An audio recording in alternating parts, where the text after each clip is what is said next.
Hello, hello. What is up, everybody? Welcome into the Sactown Sports Kings post-game show. My name is Chris Watkins. I will be coming to you after every single Sacramento Kings game throughout this regular season, so I'm really excited to do that. This is the first time we've had the pleasure to hop on this season, so yeah, excited to get going here. I'm going to let this kind of – there's some work going on behind me, so I was going to let that get finished up real quick before we get started here.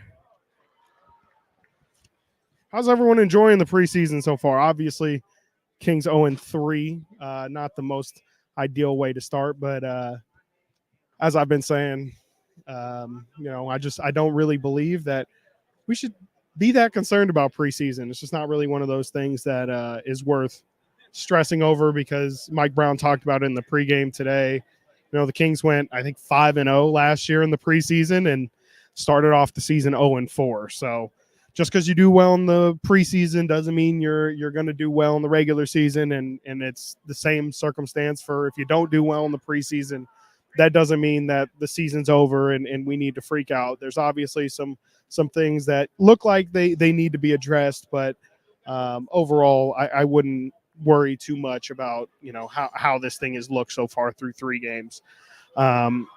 Let's start off with the end, at least of that regulation. Up top, let me first say, of course, for everyone who maybe didn't watch till the very end, we did get overtime preseason basketball, which is both a blessing because it's still free basketball, but it's also a curse because in the preseason, you're not going to see De'Aaron Fox out there. I was hoping maybe Steph Curry was going to check in just for that overtime period, but unfortunately, we just got a lot of Lester Quiones and Jonathan Kuminga. But this game ends 121-115. Golden State takes the victory. Obviously, this being the first time back in Golden One Center since the playoff series between these two teams. The crowd was great, really good energy. Definitely wasn't the same splits like it was in the postseason. There was 40%, 35% Warrior fans in the building, but it was a very, very well-attended game, especially for a preseason. I think Jason Anderson of the Sacramento Bee tweeted out that there was 17,000. Yes, I have the number right here. 17,884 people. Technically a sellout here at Golden One Center for a preseason game. And you can feel that energy and excitement throughout this one. But unfortunately, the Kings don't get the result in overtime. But it was an exciting way to get to overtime. Had a really, really exciting finish. Sorry, as I have to bend down to look at my laptop down here. But yeah, we had a really, really exciting finish down the end. We had an Alex Len 3, which was incredibly exciting. Was a little bit scared when Jordan Ford passed up an open 3, gave it to Alex Len, and then Alex Len took it upon himself to hit that big time basket. But Alex Len, shout out you, man. Big men are always working on their perimeter shooting. Whether or not they end up pulling it out in the game is a whole nother story. But Alex Len hit down a really, really clutch 3 to make this one close. And then Jordan Ford, Sacramento's own, Folsom High's own Jordan Ford, who is on a 2-way contract with this team, hits an incredibly clutch, tough layup where he kind of had to, pull a little Steph Curry touch out there on that layup, had to get it high off the glass, and tied this game up with 12 seconds to go to send this one into overtime. Big performer in that fourth quarter. Have to give a shout out to our very own Sactown Sports' own Brendan Nunez, who is a massive and has been a massive supporter of Keon Ellis, who had a incredible fourth quarter on both sides of the floor. He had 11 points, if I'm not mistaken, just in that fourth quarter. Keon I think he hit 2 or 3 threes. I think it was 3 threes in a row Keon Ellis hit. And then down the stretch, Jonathan Kuminga is driving for game. I think that's after Jordan Ford hit his layup. So around 10 seconds to go, Kuminga's driving, and Keon Ellis just does what he's done since he's gotten here to Sacramento. He's made a big impact on the defensive side. He gets a strip of Kuminga and forces them into a last-second lob, which was failed and tipped by Trey Lyles, I believe. But yeah, really, really good fourth quarter showing from Keon Ellis. That was kind of at the tail end of the game in terms of the guys who started and the main featured players of the Sacramento Kings. Man, this was a vintage Domantas Sabonis performance. Good to see in this preseason. Did what he did for a lot of the regular season of last year. Really came out strong in that first quarter. I think he had 11 points in the first. By halftime, you know what it is. He's always flirting with double doubles at halftime. Sabonis had 15 and 8 with 5 assists at halftime. Again, excuse me as they're doing work. You know, the show must go on here. They don't stop for me. I might even be in their way, so might have to move here in a second. Actually, Sabonis finishes off with 19, 11, and 5. Really good game from him. Obviously, really good to see, especially against this Warrior team. Also, really impressive to see Sabonis start off the game by hitting down some threes. Especially again against this team who really made it difficult for Domas in the playoffs. They really made him decide if he was going to take that mid-range jump shot in the playoffs. And tonight, maybe it was just to get it on film, but he knocked down a couple perimeter jumpers. That's of course good to see. Looked really good, and the more that Sabonis can stretch out his game, it's just going to mean great things for this offense. Is how the NBA is run nowadays. Having floor spacing bigs is just a huge benefit to have in your offense. So that was great to see out of Sabonis. De'Aaron Fox finishes with 17 points, gets to the line 8 times. That's good to see. De'Aaron, he's not going full tilt, but he's definitely picking and choosing his spots, and I think he looks like he's really ramping up to have a really positive start to this season. So good things there. On the negative side, of course, I think the biggest thing that we'll be looking for tomorrow is an update on Chris Duarte. He left, I believe, before halftime with an apparent left knee injury. He tried to play for a little bit on it. Couldn't really ever find, me and Brendan were trying to find where it exactly happened. Couldn't find the exact moment where I believe he banged knees with somebody, but he ended up having to hobble off into the locker room. We didn't see him again. He did not finish this game, but Duarte was inserted into the starting lineup before this game for usual starter Kevin Huerter. Didn't he was okay. I think he made his biggest impact, honestly, defensively, which is what I assume he was brought into that starting lineup to do, just kind of bring a level of physicality that this team really lacked for a large portion of last season, just especially on the defensive end, really struggling to slow people down. And obviously the defensive side of the ball was definitely the biggest liability for this team last season. The Kevin Huerter, who got replaced, who hasn't really showed out this preseason, but and also, I have to mention he did struggle in last season's playoffs against this Warrior team, but I still believe that Kevin Huerter is a very valuable piece to this team. And with shooters, it's a cliche, but they're so up and down, and sometimes you got to live with the cold streaks. And I just think, excuse me, as my voice is going, I just think that he's in a cold streak right now, and you got to believe that he's just going to bounce back. And even if he doesn't, that's what's so great about the depth of this team. You see Duarte enter the starting lineup today. They obviously have Malik Monk.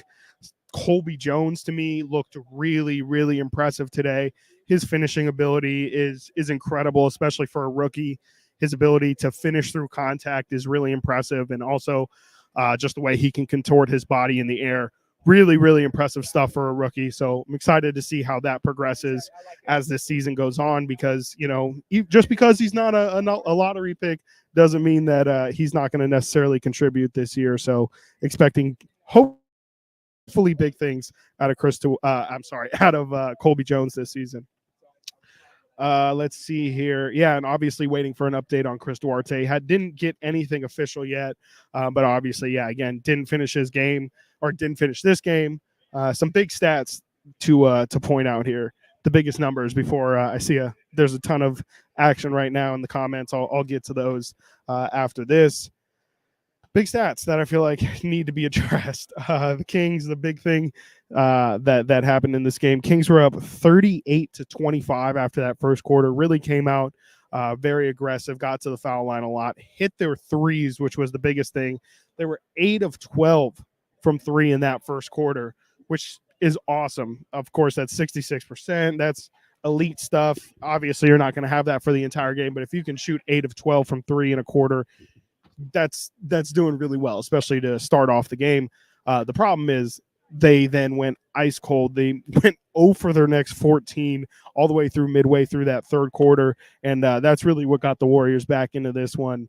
And that's gonna be something to monitor, especially through this preseason, is they have not been able to shoot well, and tonight was definitely their best shooting performance. But obviously, their offense was a big part of their success last year. So if they can't put together offense at the same level, it's going to be a problem. So them going 0-14 for that stretch wasn't great. Obviously, they ended up hitting a couple more threes after that. Finished 15 of 45, 33%. Not terrible. This is definitely the biggest number for me. Kings ended this game. The Warriors ended this game with 40 free throws. 40 free throw attempts would have been the most given up by the Kings last year. The max they gave up was 36, of course, against the Warriors as well. But man, 40 free throws for the Warriors. That's incredible. Warriors knocked down 35 of them, 83%. Kings only went to the line 17 times. So when you have that big of a free throw disparity, 40-17, I mean, that those numbers speak for themselves. That's just a huge point advantage that you're getting on the free throw line.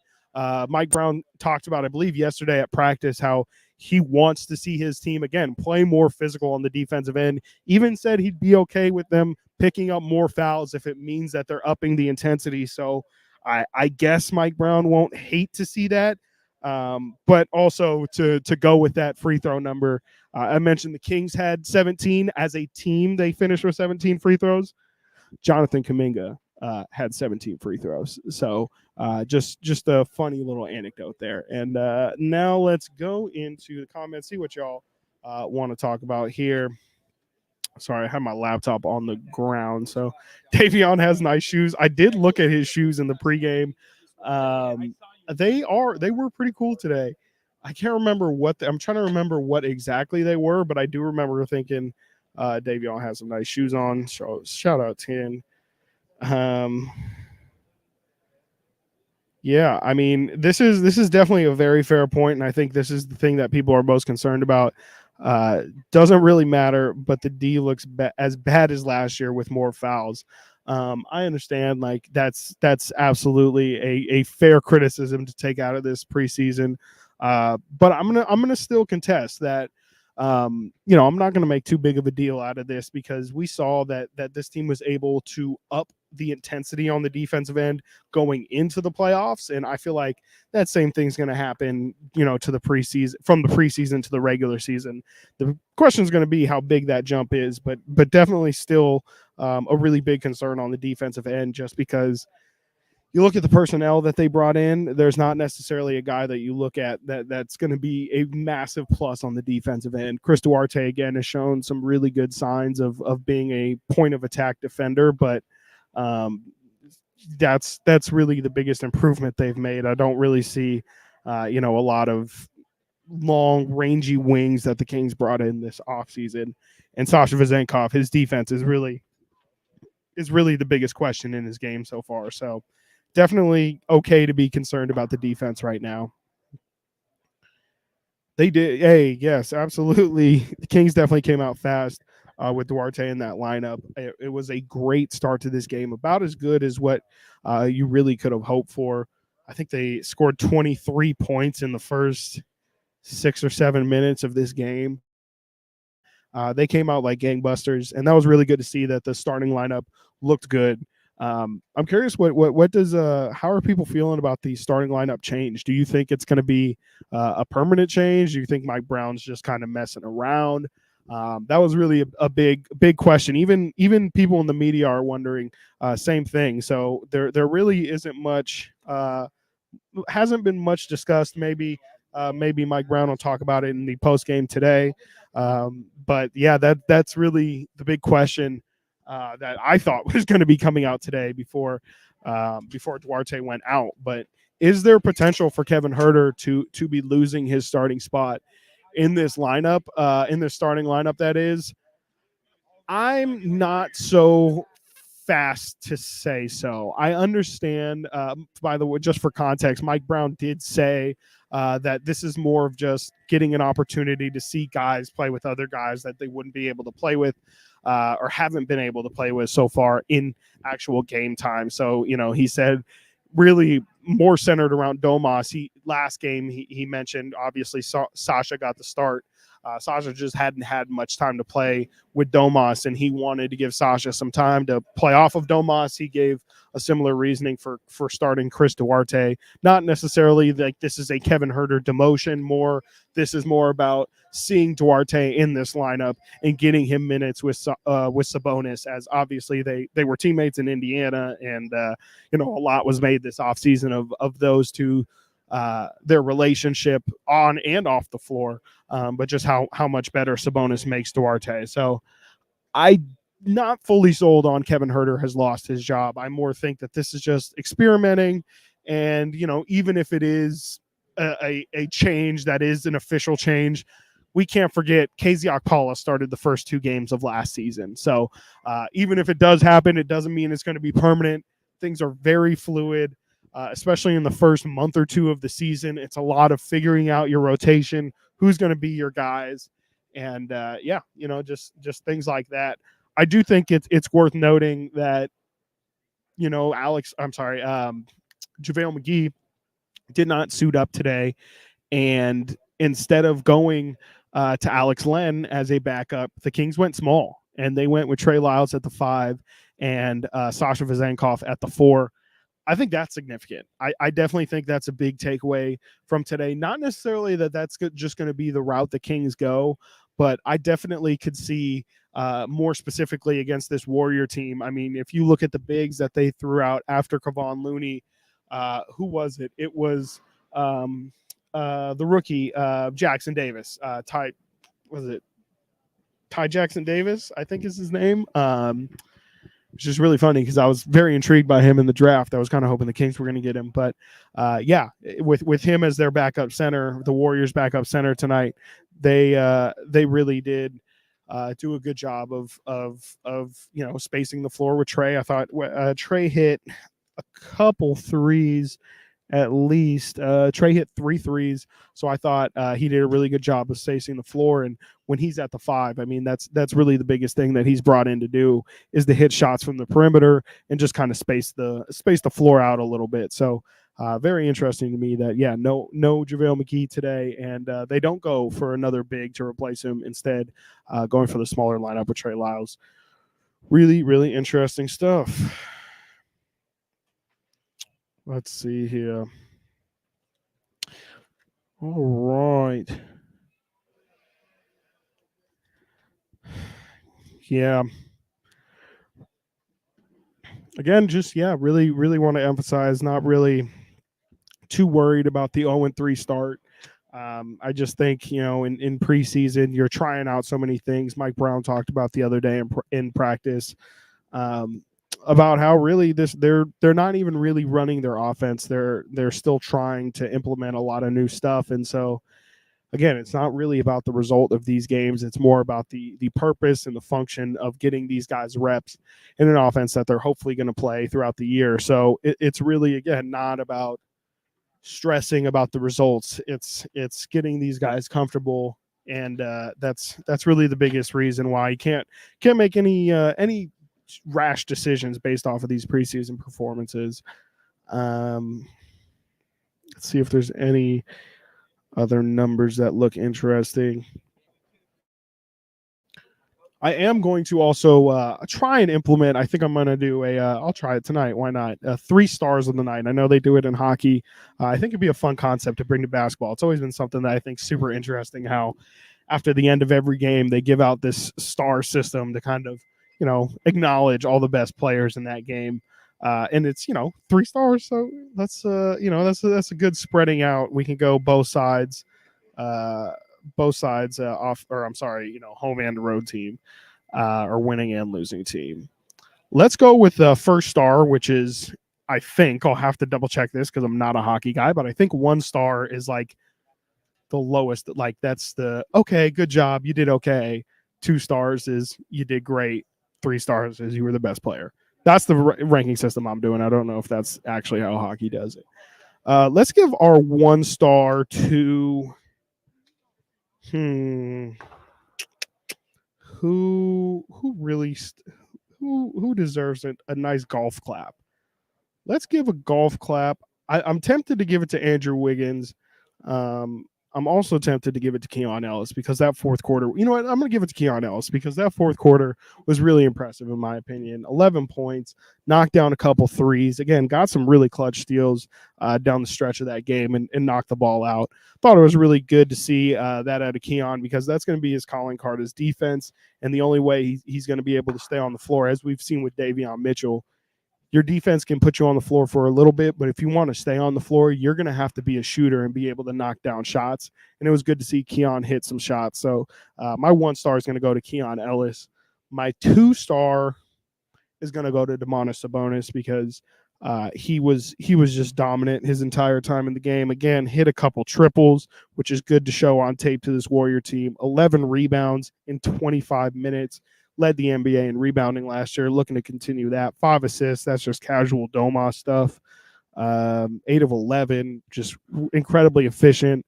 Probably could have even been more aggressive, but again, wasn't really looking for his numbers. I gotta have to give my 3 stars to Jonathan Kuminga. 28 points tonight. Again, gets to the line 17 times, and I looked this up because I was watching the Warrior-Laker game the other day. And Jonathan Kuminga has had himself one hell of a preseason. First preseason game, October 7th, in Golden State against the Lakers. 24 points on 8 of 14 shooting. Really good stuff to see out of Jonathan Kuminga. Second preseason game in LA, 26 points, 9 of 12. Today, 28 points, 7 of 18 from the field. And again, went to the line 17 times, hit 13 of them. He's looked really impressive, and that's going to be a good piece for Golden State if he can take a leap this year. He's still so young. I believe he was somebody who came out the draft when he was 18 or got into the league when he was 18 years old. So if he can make a leap for this Warriors team, I mean that's really what they were banking on with that pick. And he's shown signs of being a really crazy athlete, but hasn't really been able to put it all the way together. And he just looks like he's taken his aggressiveness to another level. So if Jonathan Kuminga is a piece, that definitely softens the blow of that Jordan Poole trade. And that's an interesting wrinkle for Golden State this year. So definitely want to give my credit to Jonathan Kuminga, who definitely had himself a game and looked like he's developing into something. Let's see here.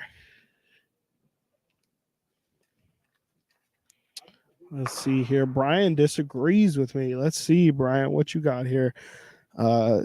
Disagree, Chris. Duarte, Colby, Slauson, and JaVale are defensive upgrades. Also, Kessler and Ellis, too. See, I would definitely say JaVale is a defensive upgrade 100%, especially if we're talking about over Chimezie Metu. I definitely agree with that. Colby Jones possibly is an upgrade depending on how many minutes he's going to get. Again, I really liked what I saw from him tonight. And again, if we're going spot for spot, if we're saying Colby Jones has taken TD's minutes of last year, yeah, I think that's a spot where you're probably getting better. But again, I don't know how much Colby's going to play. Duarte is a defensive upgrade. I've been on this. I think that's going to be a matter of how much Duarte's how much he's going to get on the floor. But after watching how well he looked with that starting lineup tonight, wouldn't surprise me if he's going to get over 20 minutes to start off. And then, I'm not sure how much Slauson and Kessler and Keon are going to play throughout the year. But you're right. There are some defensive upgrades throughout this lineup. But the bigger problem is it's not really somebody who's playing massive minutes. And that's what's so interesting about Duarte possibly entering this starting lineup is he can if he's going to be in that starting lineup, there's a good possibility he's going to be playing 25 or so minutes per night. And I've kind of compared it to like if we want to remember like those OKC teams with Kevin Durant and Russell Westbrook, they would start Thabo Sefolosha. And, he was more in there for his defense because that team's offense was so good. What they really needed was just a defensive dog that they could throw out there. And that's what's so interesting about Duarte possibly entering this lineup is there's a chance that if he is in that starting lineup, he's going to play a lot of minutes. And you're right, Brian, there's a good chance that could be a really big defensive upgrade for this team. I definitely can see it with Duarte, but it's going to be a matter of also, as we saw tonight, it's really unfortunate, and it didn't seem like anything major, but health has been a big concern with Duarte throughout his career. So his availability is going to be big. Of course, the Kings were, as it's been mentioned thousands of times, were very fortunate last year with their health. So if they're going to bring in Chris Duarte, health is going to have to be a very big thing if he wants to stay in the rotation because that Kings starting lineup was just the most prolific lineup there was last year in terms of just action played in 72 games together. They played the most minutes of any roster combination out there. So, Duarte availability is going to be a really big thing, but if he can be out there, I definitely can see a big defensive upgrade on that spot. So you're definitely not wrong, Brian. And Brian also, mentioning Davion. Davion's big thing is going to be hitting shots. And it didn't look great today. What he finished with, Davion finished. Is that 0 points I'm seeing from Davion Mitchell? Tell me my eyes deceive me, ladies and gentlemen. Whew, they do not. I didn't see that. But Davion's defense obviously is well known. Had a couple moments tonight where he was showing that lockdown ability, but offense is going to keep Davion on the floor. And 0 points, 0 of 4, 0 of 1 from 3. 3 assists, which is good to see because, obviously being a point guard, it'd be nice if you can play him as a facilitator instead of a shooter. So, if he can facilitate, that's a positive. But 0 of 4 and 0 of 1 from 3, that's not great to see from Davion. But, of course, I have to keep it universal. Nothing to freak out about because it still is the preseason. Definitely expecting some big things for Davion this year if he can knock down that 3, though. I really think if he can stay on the floor, he's going to have a really big impact for this team just in terms of energy, because when that guy's on the floor and he's doing his thing and he's doing his defensive lockup, you can feel, especially here at Golden One Center, the crowd will pick up on it. They'll give energy from it, but it really does change just the energy of the team when you see somebody busting their behind on the defensive end the way Davion does. So really hope he can stay on the floor this year. And I think that's going to wrap it up. Final thoughts again is there's nothing to freak out about. It was a really fun game. It was good to see them go down the stretch and have those cool moments for Jordan Ford and also for Keon. Again, really good fourth quarter for Keon.